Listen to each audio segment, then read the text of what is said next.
అంతే తప్ప ఈ రకమైనటువంటి పరిస్థితులు అనేటువంటిది ప్రజాస్వామ్యానికి సరైనటువంటి పద్ధతి కాదు అనేటువంటిది బలంగా నమ్ముతున్నటువంటి వ్యక్తులు.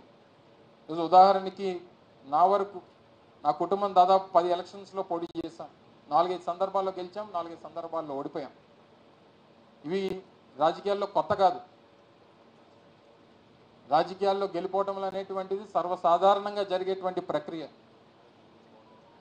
ఓడిపోయినటువంటి వాడు బలహీనుడు కాదు, గెలిచినటువంటి వాడు బలవంతుడు కాదు. ప్రజల కోసం నిరంతరం తప్పించి ప్రజల కోసం ప్రజా సమస్యల మీద పోరాటం చేసేటువంటి వ్యక్తులు నాయకులుగా గుర్తింపబడతారు తప్ప రేపు డెఫినెట్గా జగన్మోహన్ రెడ్డి గారు ఏదైతే చెప్పారో వాయిస్ ఆఫ్ ద వాయిస్లెస్, ప్రజల తరపున ప్రజా సమస్యల తరపున ప్రజలకు ఉన్నటువంటి అవసరాల తరపున గొంతుగ్గా నిలబడేటువంటి కార్యక్రమం నిరంతరం ఈ కంఠంలో ప్రాణం ఉన్నంత వరకు జరుగుతూనే ఉంటుంది అనేటువంటి విషయాన్ని కూడా ఈ సందర్భంగా తెలియజేస్తా ఉన్నా. విశాఖపట్నంలో పుట్టి పెరిగినటువంటి వ్యక్తిగా ఈ ప్రాంతంలో అనేక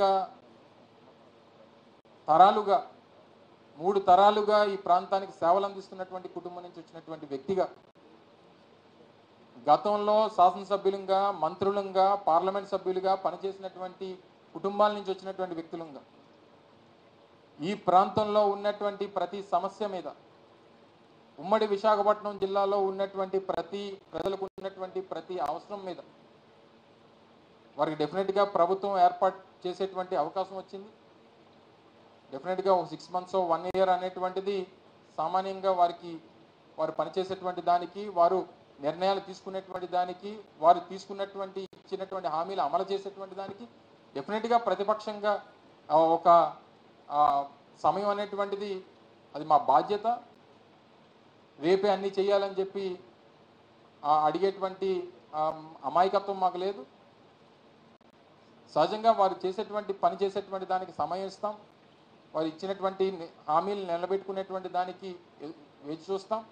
డెఫినెట్గా ప్రజలు ఏదైతే నమ్మి ఓటేశారో దాన్ని అమలు చేసుకునేటువంటి దాంట్లో ఏదన్నా లోటుపాట్లు ఉన్నప్పుడు డెఫినెట్గా వారి తరఫున మాట్లాడేటువంటి ప్రయత్నం, ఆ కార్యక్రమం కూడా మేము చేసేటువంటి బాధ్యత తీసుకుంటామని చెప్పి తెలియజేస్తూ ఉన్నాం.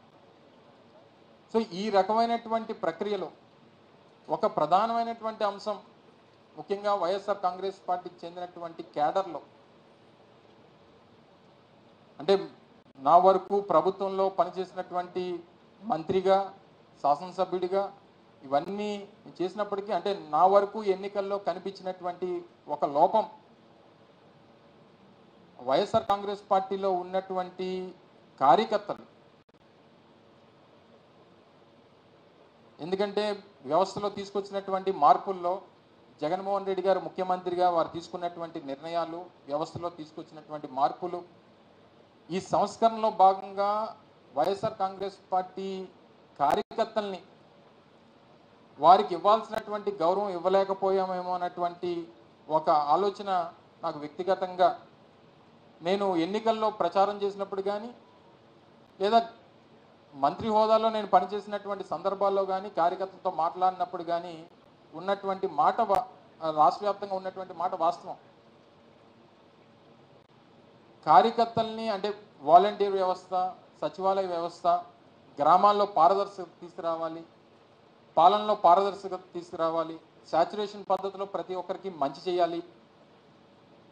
ఎక్కడ కూడా తెలుగుదేశమా లేకపోతే వైఎస్ఆర్ కాంగ్రెస్ పార్టీయా లేకపోతే ఇంకో పార్టీయా అనేటువంటి చూడకూడదు.